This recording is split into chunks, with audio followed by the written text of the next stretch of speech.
All right, get ready for one of the wildest stories from the Cold War. We're talking about a time when a soda company, yeah, a soda company, became one of the world's biggest military powers. I know, it sounds like the setup for a bad joke, but believe me, the story of the Pepsi Navy is 100% real.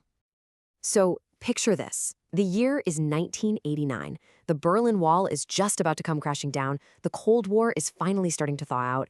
And for just one totally surreal moment, the sixth largest submarine fleet on the entire planet belonged to Pepsi. Yep, the soda company. You heard that right. For a brief, shining moment in history, PepsiCo was a major naval power. So the big question is, how on earth does a company that makes sugary drinks end up commanding a fleet of actual warships?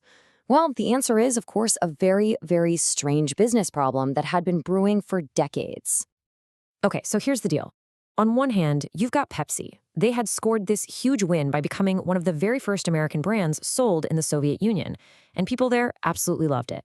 But here was the catch. The Soviet currency, the ruble, was basically worthless outside of the USSR, so Pepsi couldn't actually get paid in money they could use anywhere else. And we're not talking about small change here. This was a massive market. Russians were chugging down about 1 billion servings of Pepsi every single year. That is a whole lot of soda and a whole lot of rubles just piling up with no way to get them to the bank.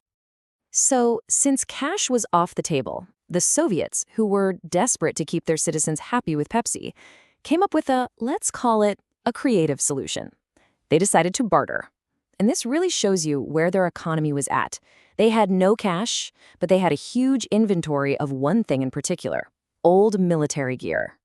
So in a brand new $3 billion deal to pay for more soda syrup, Pepsi got, wait for it, 17 attack submarines, a cruiser, a frigate, and a destroyer.